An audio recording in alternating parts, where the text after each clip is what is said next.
nisa na reiti kumengore sa Wawa tiko Mrs. Titilia ni tini kona via kinda vaki koe tiko e nanonda veitala noa e nanonda porokaramu e na kawini kua me waka e tau rongothi tiko e na via kawini moniti mai na o tina 5 e na tini na miniti ka vitoko ni tiko kina na JJ's Food Shack.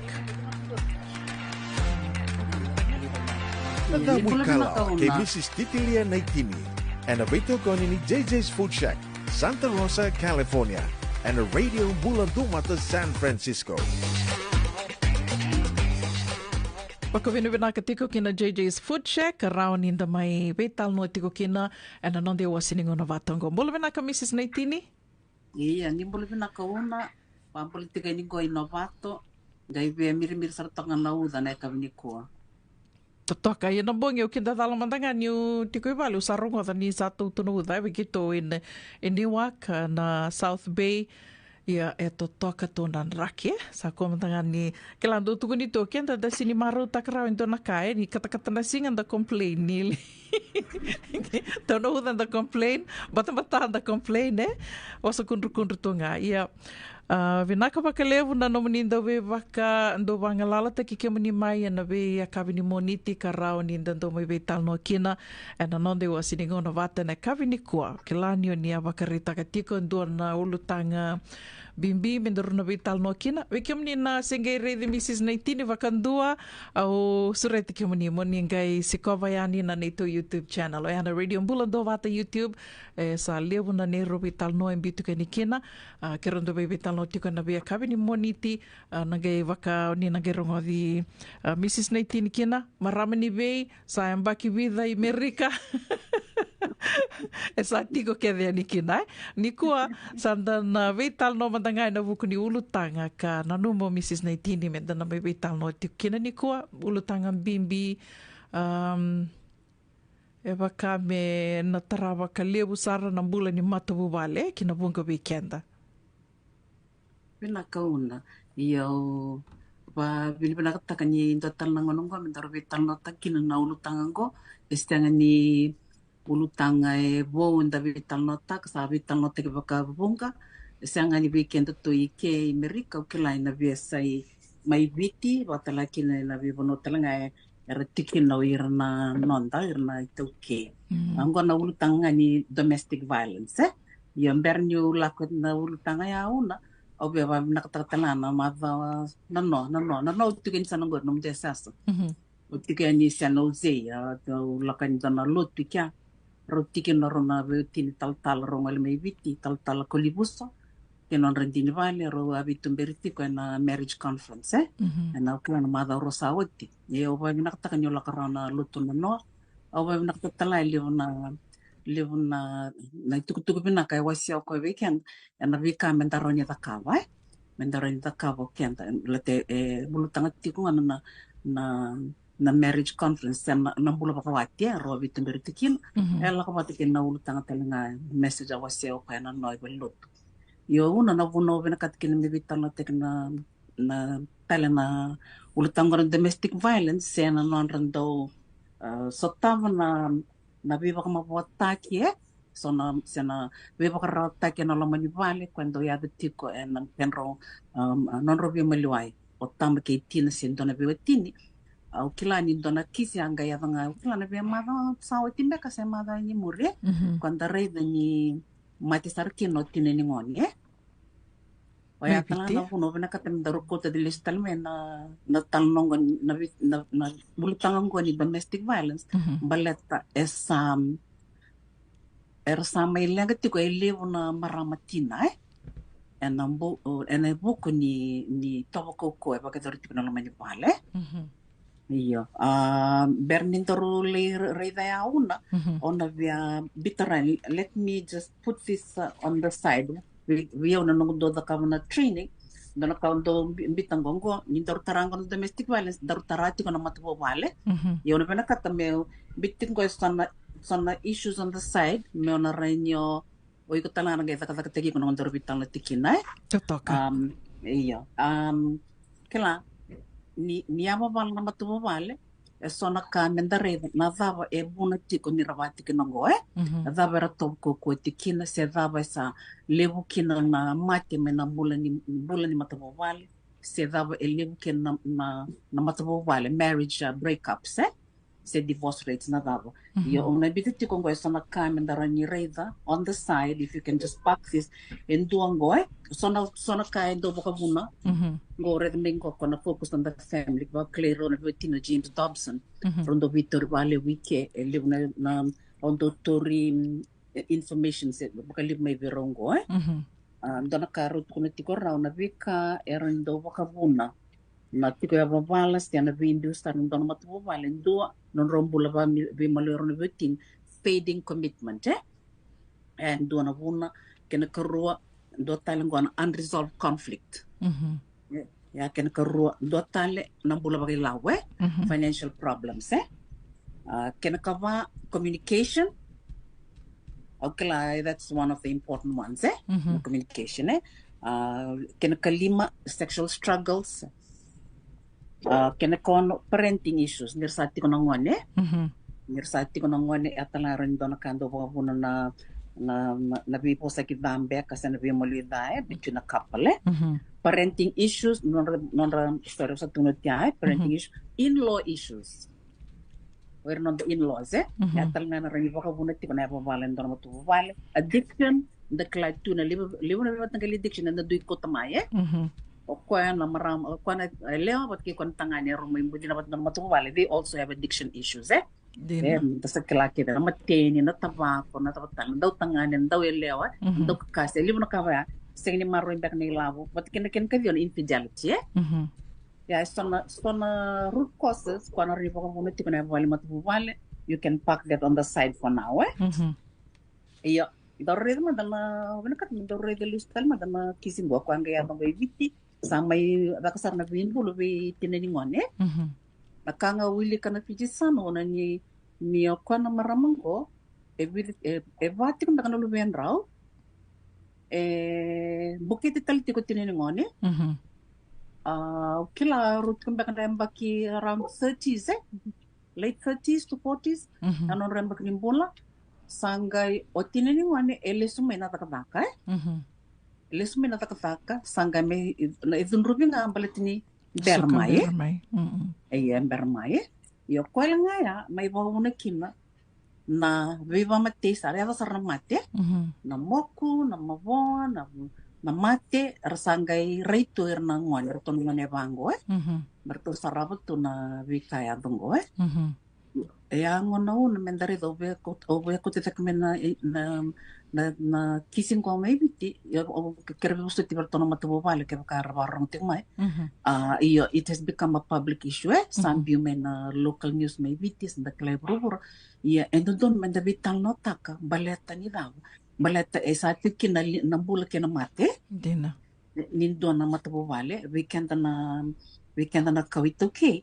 baka dari dito ko na bunong ya baka tutu maganda na koro ortongo endang gitarong ibina buno ratukin no erna lini korna ngone atikin na valango dina endo itika erite ko na kaya ditingo o ya na una au kilanda don menda vitan na taweli na matangali kisi bango sa ya dito ko na viva mate enonda matabu wala may biti ada kila ando tanana kisi ke weekend na kawituke endor menda vitan na takambaleta me munduki bekoni zakana itongo baleta senga ni no de tomo na viva mate dina ni da kai tipo ni da lotu sa ive na loloma quando tu mermekina iyo ko ya una vida na ka una viva senga ni biko ya ke bukai dona ka una na ka tomo wari takamai dona kis na stats nga usare da ramai viti ambita mayo minister for women recently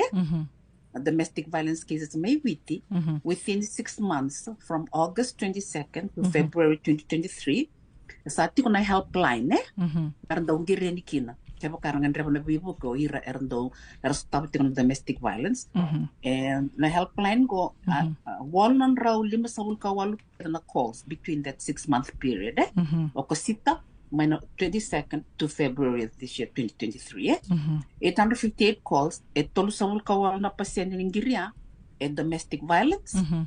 E tin kabito na pasyente o era rate na nita katiko sarang giriterto So I think that's a good sign. Good sign. Respond. O na tiko abulita na kuno eta katikin na viva mabuat tagmango sarang girta na helpline ko mer kerbi bu kechina. Ustana bitang mande kawi ko uno ke bandona kawi on mai. Ni reni wasia mengo Vinaka walebu ni dina na kani bakarita ka, that's a good sign na lebu ni na wili lebu kara sabi tartar tikani rabakanga tak tikani na helplines na number telefon ya kito vital no tak sarti ko baka lebu ken na vital na nungu itokani baka biwatini na lenga ka ni kutada ka mayengo membalitir to na matubali o tomana talangana no na kirbi so tio Mrs. Naitini na ni Roma vital no takatiko na bula ni matubali bikim ni na weka sa viwasi takitingo merao ni na vivu ketiko mera ni kiro na buke talitiko so ka lako sartiko na vital no na mada sawa ti Mrs. Naitini membaleta na kisingo e vida na taro basica da mai dua tuku ni mikina ni senga ni senge matainingo na ni lebu na kisivango ngeli yada bango misali yada sarna mate se yada sarna na maboa lebu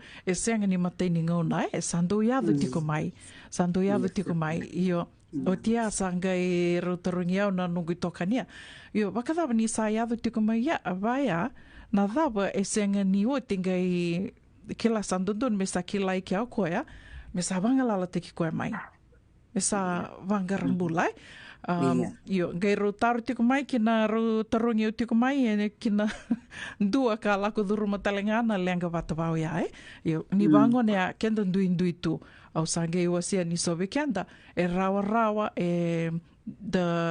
dando nui deitu na elonta ni dekila ke bakau na biungo o yo rani rawa ni nangarabi nga bakate kiawe lebu na ngona ondo rongoda ni rendre na non biumbiu bakam bimbiti ko erna marama rendre na non biumbiu baleta matai erndo sando mambulandina sarangara rebaka na watinra sa tunga na non rebaka sama ke bakau na lakongo o koe na rawanga ni na kunia o na rawanga ni na lida kabion dona ka o sa tu mandanga o sa tiko mandanga baleta na ngona tikongo na baka na nanu tiko beira ni na senga ni na leiad me vasarea na dhunru ni tamanreto se o tangane ya Dua kena kerotale do lebu erasenga ni baka ndrendre merna biumbiu baleta ni ra loma lenga takir na ngone o di tale mena lenga ravir na ngone se me una lenga ravir baka dava na ngone yo na senga ni ra ni na venga ravi do tale ni tiko sartunga na baka nananu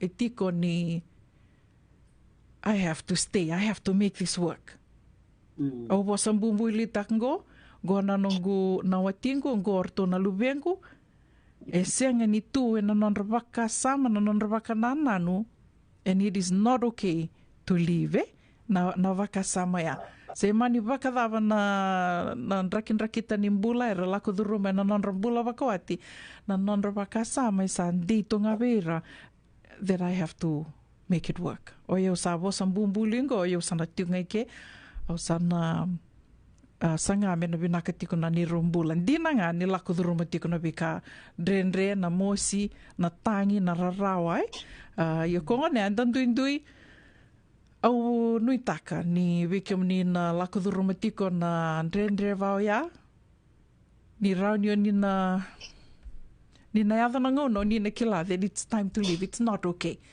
atuko na biao dona nito bishop gona nung sang wali buau sali terungi ko ya ngadreba na bakasala bakasalan dina bakatama sangi tu kuna dona bo sangi tu kuna ko biau ko no biau se talangayani o kelani somba kera la kuduruma tunan rendre me bakala kuduruma na maramango ke na rauni ka undolu bakondolu na maramer la kuduruma talitonga sangi tu kuna ko biau na kalo embiti kenda mi ke menda mai marau o koe senga ni o koe kenda lubea na kede na tamanta bakalo malangi senga ni bito me ki o koe dona ngone dona lubea na e mai rawa io endon menda na la kuduruma na rendre senga ni nona ina ki nona tuba menda na mai rawa tiko na nonda mbula todoko ninda sasanga tiko menda na listali wai He put us here to be happy. Ko saranga ya sangi bukiau, sangi bakandita kaviau that it's time to leave. Vina kauna no mo se mingore, na tiko rete ngoros oranyola como le kera bakasala. Ya visal vindo, sul me bikono bakasala ngore. Iyo ko yang ane asta ro imbimbi ngona kina menda vi talno takno utango ambate sono marang. Ko saranga ena levika ena rere, irsa sindra nta kabuntana ka sarno mangawira. This will be my life, Sana nunggu bulat tunggu, Iyo minda rete tikon mena lotu. Kalau kenta kede anda tuh mai enta tikin nonton bulan na kai viti, o kenta na itu ke na lotu, Di santa sarawa tinggo ni sa tosa deke tikon na kisi mi vima kama wata kalau mani vale viti. Kelas andon menda na taruh ni kenta tengah kenta enda lotu tiko, Kenta lotu di kelas endon menda sa rei dango esona nonton bulan vima liwaye. O kenta na tamata menda sari dan nada menda don menda rinda kau. Kala dina ninda laku tiga lut me bo kian nonton bula bakayalo. Iya estendar menda nala koi I lomala ni uno kenta bula tiga bura-bura. We need to be happy on this in the tiga bura-bura. Endong dito ngabi on Lord's prayer. Thy will be done on earth.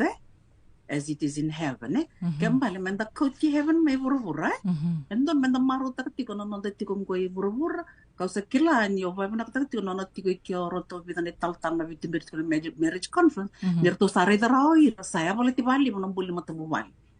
Estando don menda tuzaki sa ruta na ngalu tiko, dona kabina kau maru takabi tal-tal kuli usumtuna, sa ruta na ngalu, you got to speak up, as a Christian and fight evil, Menta musik na kata ni betul na viva mate na viva rarotaki au via kotelis butal ngamai una na lutu eselema do kila ni dole baptizo pikiro ili na lu pikira we irndo kono ngone merle baptizo like Christ ni erndo kavin ke de tiko na ke pakanda uli kana kanyi baptizo taki tiko na vol misere na himno eva mata teke tu bemna kange do kavi bo kende ke na leni wa wakoso E non dei tavi me dana tumber na ngoi nenga isudia e sino roite ngana tumbe e non tumberitiko e na wawuli ba Kristo e sana wawuli ba lotu ko la te mekin na loloma la te mekin non da tiko wat ba ka biokani me da belo manitiko yo saibe ya I would like to remind us again na lotu esele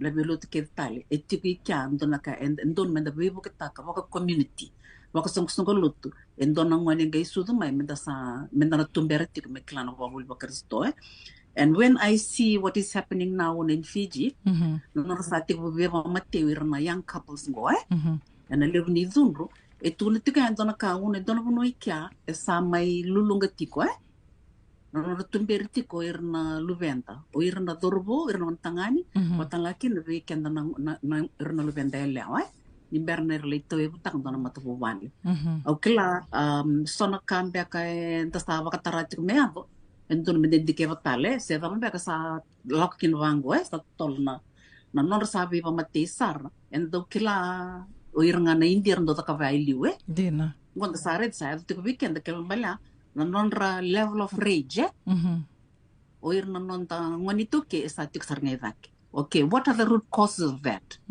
Ya sona kami dari tiga butarong kenda kino kenda na itumbutumbu na damo muna sa koko kino na irna liban they become so violent now saya tu sar non libi pamati dina yo kanga evita na root cause ko san bitu kan ba eviwai medana gai kelabi kem ni tala na parong tiko mai o bena katamo ni na redan ko kem ni na pakamato balik tiko ni na tiko unti ke na ni mato balik kino na ramaro tiko irna liban no tumbir de mai Evite con la root causes or no reda con arriva una la caneva palanda mata buvale se ron bulba vitini do ya feeding commitment wada wana ngon rusengi tiku very dikina mateni ngon rusengi tiku coaching kina sai pina commitment ya so you need to relook at that again sonang de bakarao me sabi sawe senga ni la kultinga na dating na biko ya lealo dia na ngon sendagi coaching tikin we have to continue to do it when you are married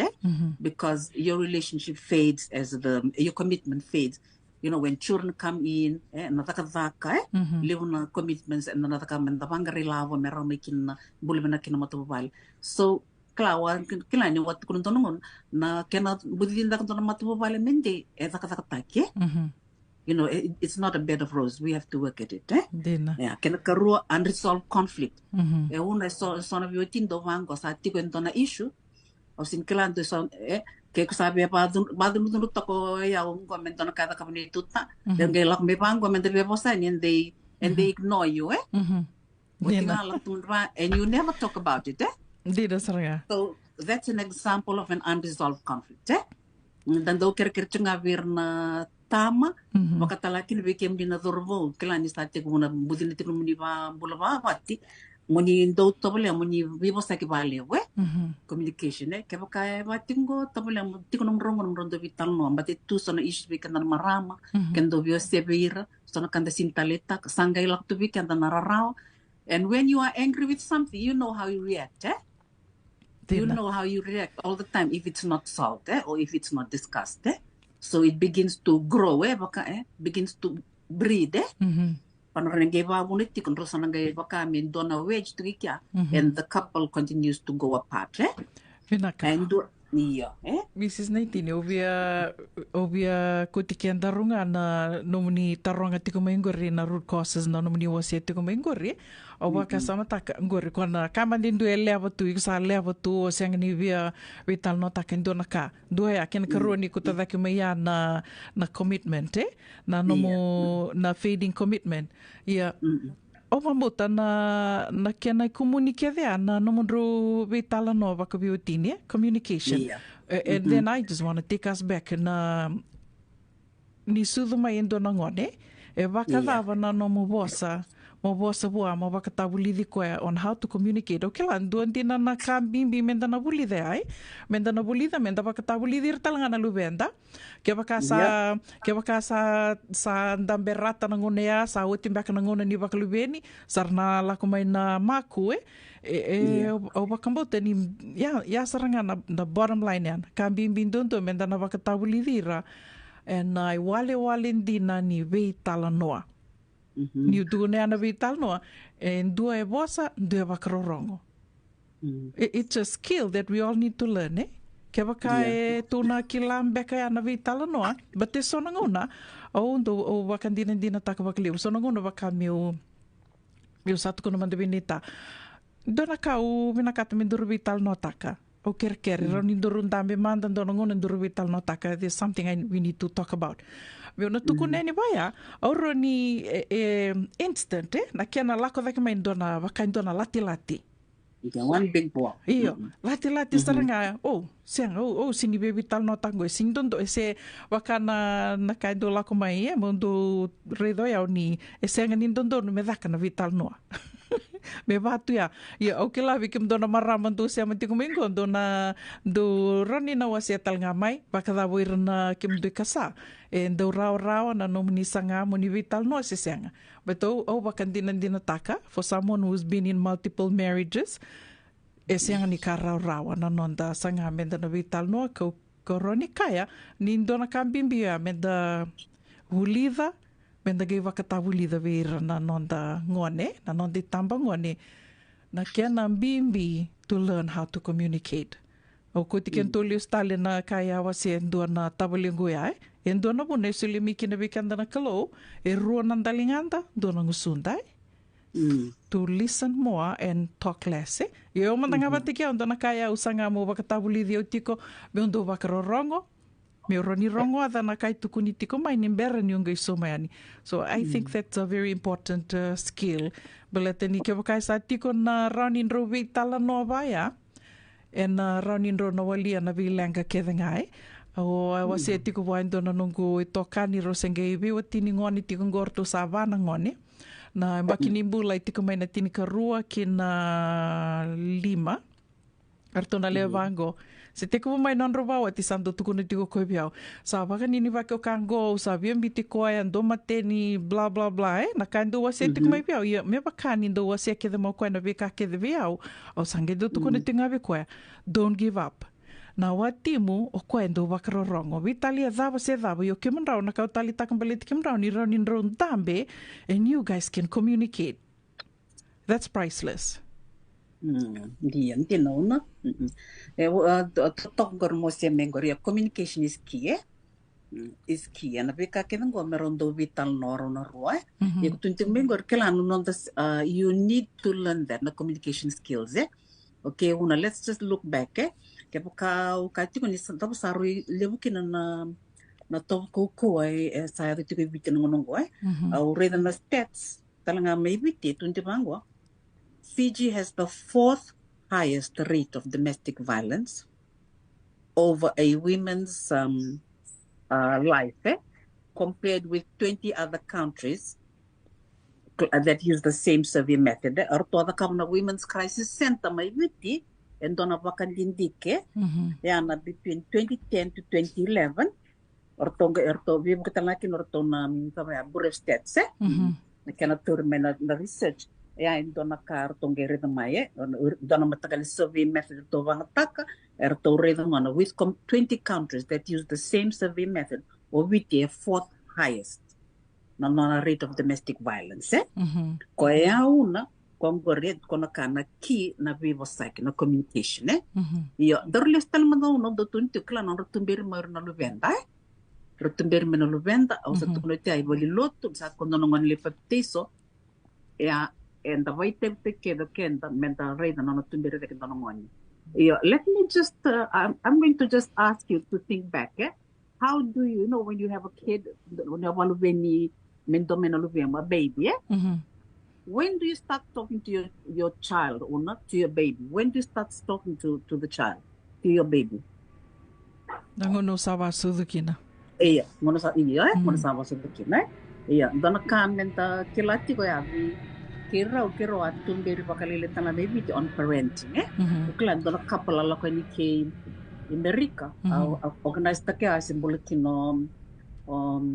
Misalamini nota keronga liatin takana dona training on parenting ornang mengoite bunga mo kuni na sandon mo wasti kumanan lumuan there's a living thing growing inside of the womb of a mother we begin to talk to them we begin to pray over them ay dona kabobli virtu ketana luvongya ngembukete nga buy books start reading the children's books Willy Volatico mena rongatiko ngoni ngornyo Willy Volatico gay sudumay estanta na vital notiko aunque saravutiko mango vene Roma kumbukirongo our latest grandchild and dona ngoni sember ko sangay bulava santa reding rongi ko tungani blah blah blah blah blah waktu na talno so we teach them to communicate yo lebe kan tonongo ni wiki una daret sonongo ni lebe sudumay eran bitu nga batik erasin do vital no dina iyo kala ya na dona kami sa tik wo visa ngo menda sa tik wo vital no bat kerna lubenda yeah right from when we are expecting as moms ya kana karotal nga una although sing meten kila no do tumberu no tangan tangane o kala we kan to nito ke pakando live nga ngona e focus na vosa tiko vana ngwane lewa lo mani vale o manda ukreda ai o seng mento kilana no tondo vital no what kerto na ngerto ngani ngla boyhood issues when they grow up so those are the kind of things too I think we kenda samay tungo na vono levo don me sabi sao ver talanga me viti kala me sabi sao no tovni tumberir na ngwan kona kango kwesindron do vital no takango induango baleteni laku tikin na vi malwe waka viotine waka don renre to me the vital tak or they say it's a taboo when we say it's a taboo as Christians on don't go rengo if God created marriage if God created sexual intimacy me may bakalkin why is it a taboo dina todo ko we really need to talk about it oira na gay muriti ko mai meron nakakuni kabatala na same mistakes that we the older ones have done so that they can be more prepared for the life that they're going to go through dina está na kauna mentas tarabo dina sala babalati ko mango what is the root causes the root causes nga ni laylay ko na vitang no parents with their children extended family sarang bito nga nalalora biten salok timbang nga tatali takata ko nakis ngono ko dari teman tanga ya una ona isa usalo lo mandina e bukete e la kuite pita kazaka e le suma ya gangai na da bembera makina e da bembeka da kabitu tata usin kela da kata tiku beka se venga rabiti ko vale e atalando na issue no kela da doreda e sona viotine vaya nira da kata tiku nelle ora sinda da ko na tangani sangera lako ida kata karles mai vale o klandar sabitan lokina e mai non rotala na venga rabelo mandibal so it's a double portion of the work in the household da be zola ke do tina dina todo ko o waka samataka ni me waka ni doriti ngana ulutanga ngo ni na violence na bala koko ai gele ngana ngona o irangana turanga bala koko tiko e senga ni ukango ni senga ni rendo bala koko talanga na maram blete so talanga na maram rendo bala koko tiko virna matinra yeah well it's rare yeah it's rare yeah not to that extent yes yeah onge waka samataka ni Eles tale na nonda tumberi mai, na nonda tumberi mai. Endo na kau, sangai tumbo dake mai, endo na kau ndo sese wakango, Mrs. Naitini, ni waka ni tumberi mai ratuna nei na bumbu,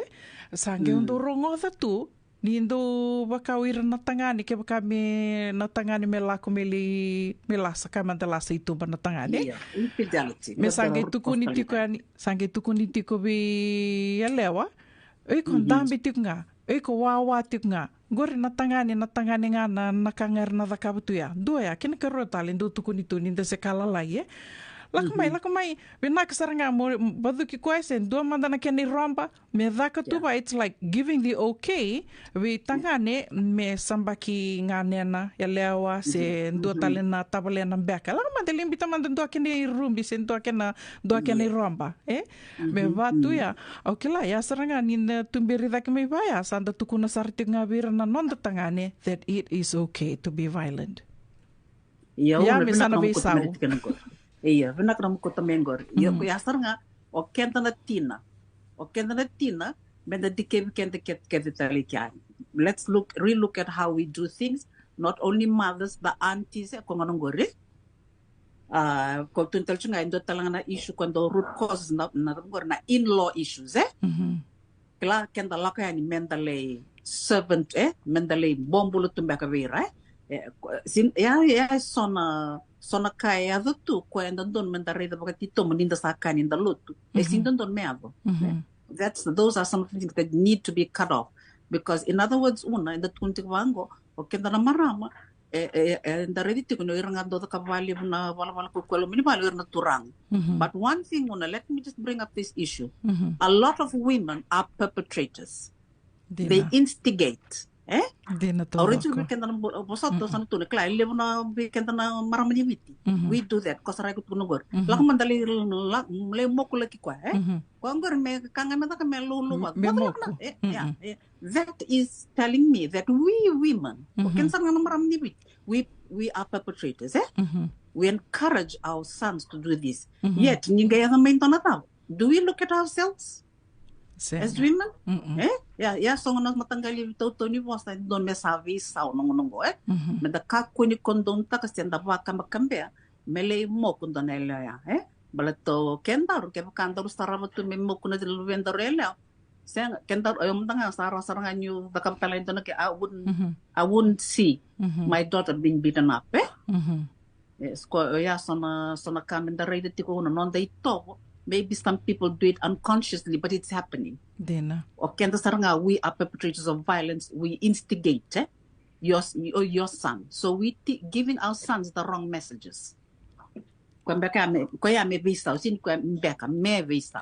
Don me sana visa domestic violence. To sare de sarti ngangon na ken rebu ni non to don me to sabi so takanga indo tale na lebu ni kainda sarava tuira na ngone bale tango e tiko saranga mai na itumbu da kemi kina indo na ngone tangani se ngone lewa na internet na vika sarava tu na internet do na statistics o ariri tiko na singarua saoti ni wakarita kitiko kenda to na kai viti mai viti lebu tondo like we are rated the highest when it comes to Google na pornography. Na pornography, laku talinga Yes. kina na violence, kona vika vau ia, era sarava mai, era sarava tiku ir nangone, de sa ke nangona talinga me tō nangarona ni ra soli tiku vira nangone na nonra tablet, na iPad, na vika vau ia. Dina ninda tō kaitingo ni vira mai vitin tēnā senga beka ni rao ni tiku vira na iPad, na laptop, na kava ia, senga, roni ka na voleka ni dio sanga bulung beka na pasende, na ito kei mai viti era sa waka have access to the internet, Iya. Ia sarga ko kai nan au kila u nan ngon torge tiku bukin program go. Endona kau tuku na tiku. Klau ira kera na viva no the schools of influence, Ko e buli to mai kina endona tamat tambiani. Endongo na vira na media. E tiku bu buli mai vale sangalo kan buli lotu sangalo kan korbuli. Sangalo kan pia irnan rilaw sangay tiku kana sa wakan tombulong no internet, Dina. So they can access information from everywhere. Koya we can tumukla menda sa buli the me bakalelita. We have to control Dina. control what our children are watching. Kaya bakar sa tiku dalaba tiku mera sara internet tiku nongonong gonir sangon lalai. Imagine when they become teenagers. Irnan tongone da sa sara tiku What can karutala while you spoke about internet, ono we was talking on finances, We can to na tikani go America, so can na tikani to ta ko ni KVT, kala sa donga na karaban katamay biti bakaw na ilaw Menda sa buli tanga to monitor. What are our children spending money on? Na ilaw lang tikani ay bina ko na bang tagchukin. Ya talan to no menda sara ni monitor taka baleta and the sinti ko tikir na luventa siguro makmut maybe 24 hours and yet we give them money where they can have access to things back and the singa ni monitor tagtikanye Wakanda to can the enabling, iya Da senga ni tiko ikian, da senga tiko ni kila, baleta beka nga ni da kona guilty conscience ndo tuko ni tu, Ni to tu yau tu mai tu sa ba ko ila butunga tu senga tu ni kila. Na dawa era tō wakanga takatikina na I lavo, o ira nangone. Vinaka baka liwa na numuni ko tadaka mai. Dua matangana nondoro itukutuk ni beibol, ni ber ningai toma ni tal, nondoro vital no sa watongango e vida na miniti me mai dawa talinga na vital no na kavini ko, JJ's Food Shack. E tiku kina na kakana boka biti me bakana kokonda. Lobo benga ni ngai kani do itu na bundi nan dalo se tapioca. Na kakana boka malangi me bakana steak baka elo kina coleslaw. Na karitoa sa waga badina na kani kana. Kay tiku talanga na nono to specials and lomo ni mga dawa. Daw tamba na Facebook. Na doi ni tiwa ya na pani mandray pai kay na bugatale. Go na JJ's Food Shack. View Valley mo Billy James Street, Santa Rosa, California. Pero talagang rito dili mo yang may Santa Rosa, may yato sa rani Kinavato. Girit-rito sana kina Vitu Saiba Vitu Tolo Dio Tolo Dundua Limono. JJ's Food Shack, Santa Rosa, California. Denran da ka nang wala ni Kibalilo, tira po ko ni oso-oso pakadada ka. Sendrak-drakitan ba ka na itos-tos nimbula? Kuha nilenga sinuingaw-gaw. Nana magimay kina programo warotaki. May verataw na New Methodist Christian Fellowship USA. Nongu Chisu, Nongu Banua. Ruwa na bima manione na kabili bugululu be Kemundo e California. Bima mani duwa na singilewu ni lotulewu be Kemundo e Viti. And a radio bulando wata San Francisco. Me kauti kanda wata mai. Doyan rubina ka naman raman na ita. Do samba di ba kusa-kusa iwe? Yandra na ita. Kita sili katalaw Monday na Orange Lounge. Maleka. Warasan ba di kata-kata pinakasar tu nga toboy, simpang bakaw. Ngay way dalak tu kinambata. Koe serengan kori. Sono ngono santa pinakat serengan na kenta kakana. Di na to zoko. Kaya kita sana berata ni baga singilebu, kita sana gali baga kabi ngaya ni kina. Na Orange Lounge. Katalaw baga singilebu sa baga kabi, e baro tagi tu baga manggo sanggay to toka na buno ni kana. May namenda to identity, kanay baga singilebu sa baga kabi, me bakana baga sekera. Na sui, ikatabu teke, roro baga lolo, kay na vida tale. Giraraw mo kila na menu ni singoya. Na Orange Lounge. Tolo-tolong 2, Orange Street, Santa Rosa. Yang dua tala na tamang dibinggarabi ni Divine Group of Companies. Dola na wala kaloka na mataka, kina wala kaloka anambongi moniti kina singatambo na Orange Lounge. Tolo-tolo 2, Orange Street, Santa Rosa. na dhavu ikalawa ke Mrs. Titilea na itini. Vei talanota ki kena na ulu tanga bimbi ka daun rendre na kena vei talanota ki sewa sei ana matana lewu. Ulu tanga ni tosu ki liu. Vei waka ungeti ka dau vei la beti. Rongote na vei kabini tu siti ni sivu na tini karoa na tini kalimana miniti vei kemandau i viti. Sivu na lima na tini kalimana miniti vei kemandau i California ana vei singa moniti. Ana vei tau koni ni JJ's Food Shack, Santa Rosa, California. Rongote na Radio Bulundong Wata San Francisco de Calvi Kenda Wata Mai. Yung pala tutulutiko, daw saya lo pala mo din Sa permandangan to buli-buli, gaya o tali to ni stoa. Tolako. Sa niya ako na store, wala ka tunga mo maulimat. May binaka ni sa tukit sa ngaki na nagkatungan reba, may paleta na natutoy lalako. May binakasar nga. Wala yung muli roti karibateni kina. Daw to birito na bisi nga nagkarimateni, said means kaya na sausage roll. Gaya rito makuntal nga napukasakay bukas sa gilay mo na bisi. Karatal mo na address? 4525 Montgomery Drive, Suite 2, Santa Rosa. Dobo ka pa raw chubeka kina doon ako ni matubale, sinong do boli-boli nga pa kamatawa. Wala itong mada kina maulimatan. Esa tu kede kina na yaya ni kakana.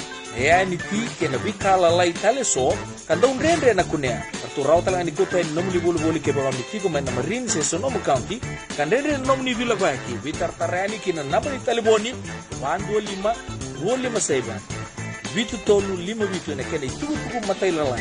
Maulimatan, 525 Montgomery Drive, Suite 2, Santa Rosa, California.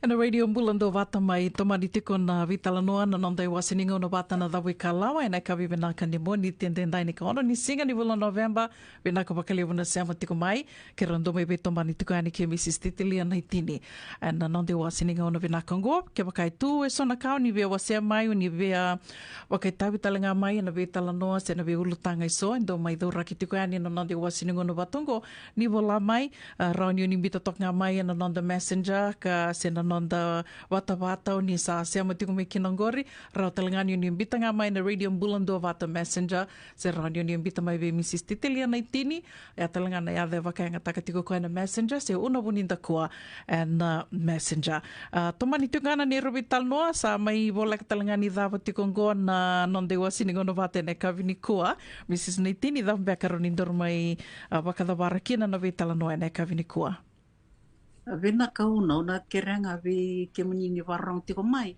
au kenda access ta na internet ke baka via reida na tukutuku ni na national research arto vai dora na women's christian taviti e dana tiko na somebody's life everyone's business 2010 to 2011 na research arto ka one national research ko eu live na stats o kuta mai kinango na research kina ba matalalai sona kisi quando ran vital no tango levo star ngar do buketi tiko endo lak tal tinga kini top koko levo na researchar to ba dora ena tiko kina ena binaka moni wilika wata kena botinya nga kila na bimbi ni nonda bilomani bimbi nonda bilomani da kirito nga verna turang be kenda na marama kenda na ta meta stati ko viva buli tal man de verna loventa especially to our boys our sons you know how are they being groomed in the household koya we can tina da tomato ng dita tapi mas laki we continue to pray for our children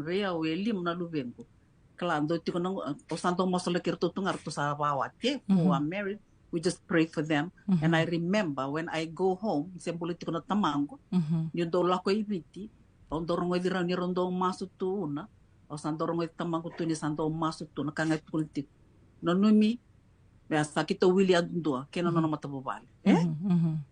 Mendalis talim ba kay kia Gina. Dalis talim ba kay kia kenda na ito okay, o kenda na grandparents Mendalis talim ka kenda na valu beni ngoni tipo santa tipo mas dam masulakir nonda mata bobal. Dina. Mata sa anda sinra rinda reditiko na ito ko ko saya tiko nongo anda sengin dore de tuili kenda na manibiti. Nonda ya bunde.